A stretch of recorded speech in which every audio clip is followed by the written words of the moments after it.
Alexandra Hoang, and I'm still going to high school. I'm going to Las Vegas High School, and I'll be interviewing Amanda Martin from Pygmy Jewelry, and so is my friend Nashely. Hi, I'm Nashely, and I am graduating from Claremont High School this year. Amanda, we're very excited to have you here with us today. And would you tell us a little bit more about your jewelry we have here?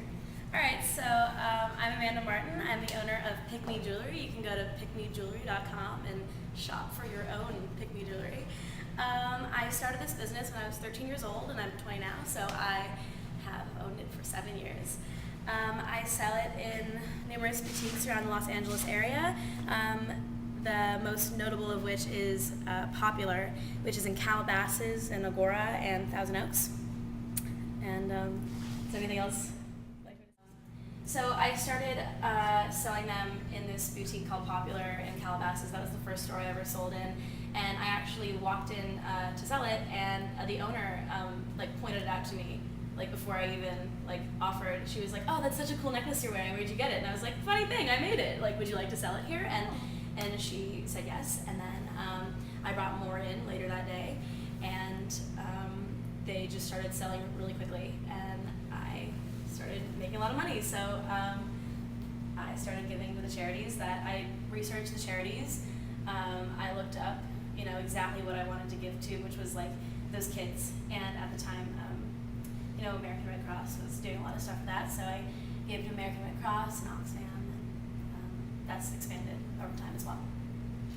So, since then, how has Pygmy Jewelry affected you? How different do you think you would have been if you hadn't started Pygmy Jewelry? Pygmy Jewelry definitely became a pretty big part of my life in high school. I definitely spent a lot of time making the jewelry and selling it, but also Pygmy Jewelry gave me a lot of opportunities to do things at school as well. So with the money that I made from my jewelry, and in addition to giving it to various charities, I was able to fund Campaign Against Tobacco Week at my school, which became an annual event, and that included activities and speakers and stuff like that. And then I was also able to fund numerous things in Students Against Destructive Decisions, which I started a national chapter of at my high school. So that, it really, I guess, opened up a lot of doors for me to do other things. So I guess I'd be a pretty different person if I didn't have my business. Oh, wow, that's wonderful. Since you did your Pygmy Jewelry for yourself, and you know how successful it was, what did your friends think about it? Well, when I was in 8th grade, all my friends had my jewelry. I used to bring it to school, and I used to sell it for super cheap. I think it was $3 for a necklace. Wow. So I think all of my friends started wearing my necklaces, and then I started making the earrings, so then all my friends had my earrings. And then it was actually really funny because Popular is in Calabasas, where I went to high school. I went to Viewpoint School, and it was really funny. People that didn't know me and know that I made this jewelry would go to Popular and purchase my necklaces and earrings, and then I would be walking around school, and I'd see a middle schooler, a younger kid wearing my jewelry, and I'd just be like, "Hey, what's up? I made that." And they'd be like, "What? No, I got this at a store." And I'd be like, "No, I know. I sold that to that store, and then you bought it from the store." So that was kind of cool, and my friends thought it was cool. And I guess when I was in high school, I just continued it, and it was just something pretty normal. And it just kind of became part of me, and as it became more successful, it just, I don't know. I don't think my friends really thought of me as "Oh, Amanda Martin, that chick who has a jewelry business." It was that Amanda Martin's my friend who also happens to have a jewelry business. So when Vivian talked about you donating your proceeds to organizations like the Red Cross and UNICEF, do you think that has helped your business? And if so, in what way? Yes, I think it definitely helped my business. It really helped when I was trying to get into a new store. That you see a 14-year-old kid walking in to your store with her jewelry, and she's saying that she's going to give 100% of the proceeds to charity. They're definitely interested in that because it's a charitable endeavor, and it's also that I think they thought it was pretty funny how young I was. So I think that kind of helped as well. But definitely, it was definitely an attractive factor for my business that I was giving 100% of the proceeds to charity. So when you say you just walked into the store, did you really just walk into the store as a 14-year-old and talk to the manager about your business?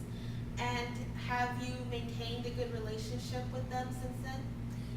Yeah, I definitely just walked in with my jewelry and asked for the manager and asked to speak with them, and then asked to set up a time that I could come by and meet with them and discuss my prices. And it's you really can't wait for like opportunities to open up for you.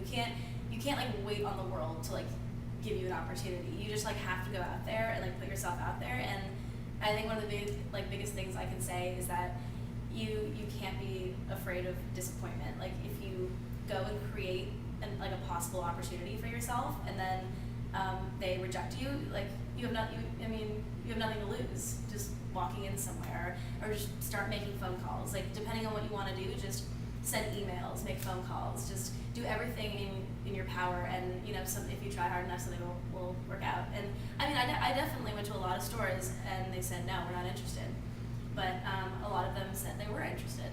And the strongest of those was Popular, which is located, the main one that I sell at is Calabasas, but they also have a store in Agora and Thousand Oaks, and I now sell at both of those. And I've maintained a really strong relationship with the owner. So I know that anytime I'm home or when I'm at college, I can make jewelry and send it to her, and she will always take it, she'll always sell it. And I've known her for 7 years now. So we have a very strong relationship, and that's another really important thing, is that if you, in whatever business you work for or that you've created, to just really maintain those connections that are beneficial for you. Nashely, I know you have some questions for me as well. I do, Amanda. Actually, I want to know how you combined your passion for guitars with your passion for art. All right. Well, as I said, I was playing guitar at the time in 8th grade. I was pretty terrible. I now do not play guitar, but I don't know. I've always been a pretty artistic, creative person since I was really young. Like I used to paint with my grandma and stuff like that. And yeah. So I just just started picking up some really cool picks and just putting these really ugly holes into them. And but I saw an opportunity to make that like an art piece, not just I'm wearing a guitar pick on my neck so I can take it off and play my guitar badly, So who was your first private client? Well, actually, a friend of my dad's was really a huge Kiss fan and wanted a Kiss necklace. So my dad came home one day and he asked me, he was like, do you have any Kiss pics? And I was like, I don't think so. But then, I thought I'd go on eBay and look it up, so I just looked up Kiss guitar pick, and then I found some for a pretty reasonable price. And they ended up being really cool. They were metallic and had some really cool designs on it. So I went ahead and I purchased that, and then I made him his own Kiss necklace. And from there, I actually started using eBay a lot. So pretty easy. I just looked up guitar picks, and then I'd scroll through and just find some really unique, cool-looking ones. Just different things that I thought would make a nice piece. And if they were in my price range, I'd buy them. That's a really important thing. You have to make sure that you're keeping track of how much money you're spending and how much you're selling it for, because you need to make a profit, obviously. And so it really did become kind of like an art thing for me. So I started using I have some pieces here that you can see. I started using just different silver beads, and I used Swarovski crystals, and then I started, investing in, chains and other things. Some of my pieces have multiple guitar picks on one necklace at different length chains. You can see there's a different silver bead on that one. So I started just having a lot of fun with it, and these are now made custom for me. So they don't say it because it's kind of hard to sell things on your website that has like Fender on it. You know what I mean? Because then what if Fender gets angry at you? Not that they would. I don't think they're interested in suing a small business like me. But that is something to think about. You want to make sure that you're not using a product that company might get angry at you for. Okay. So where do you get your picks from now? Well, I actually a guy that I started buying from on eBay very, very frequently. I bought literally thousands of his picks. Noticed that I was buying just way too many guitar picks for just a regular guitar player, and emailed me, and he was like, listen, I actually make all of these picks, so if you're interested in not having my brand name on it, I could make you some plain ones, and they'll have the holes already in them. I started out just with the safety pin, like heated up safety pins, and then I invested in a drill so they would be more exact. But it's really much more convenient to have the holes already in them because they're all like exactly centered, and just trying to keep it professional. Wow. Well, would you say you have someone motivating you and encouraging you from the beginning and throughout? Yeah, I mean, my mom's been pretty helpful, but really for the most part, it was just like I'd get my jewelry together, I'd be like, Mom, will you drive me around, like, to these stores? And my mom was just like, what? Why? What are you doing? And I was like, I'm gonna start a business. She's like, okay, like, I'll drive you there, I don't know why. But yeah, and my mom's definitely really proud of me, and she thinks it's, like, funny that I've been able to, create this whole business for myself. But she really was a big help. Sometimes like if I had a really big order, I'd be making the jewelry, and with my necklaces, just like sticking this chain through this. She'd just sit there and talk with me, and she'd just like stick chains the whole the jump rings. Because I mean, if you're making dozens of pieces like that, that does take time. And Yeah. so she'd keep me company and kind of help out. And if I ever had like financial questions, I mean, I do deal with like the financial aspects by myself, but when you're 14, like a 13, 14-year-old, you're like, how do I work Excel? How do I create an invoice? And my mom was like, okay, well, you need to, put the product and the price and how many, the quantity and the total. So, she was definitely help. That's good. Now you're doing such a great job of managing your business. Have you ever taken any business classes? Nope. Never have? Never took a business class. I attended some kind of seminar things.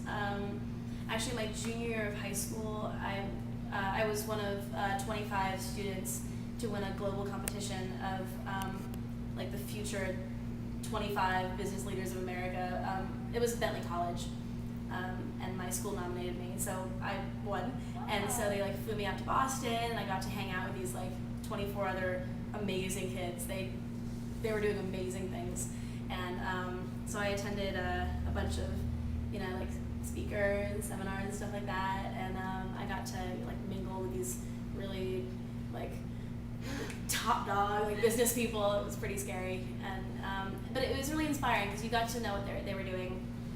There was one guy there that he had like not like invented, because he didn't like technically create it, but he like had made for him the $100 computer. Have you heard about that? No, I haven't. It's basically, it's like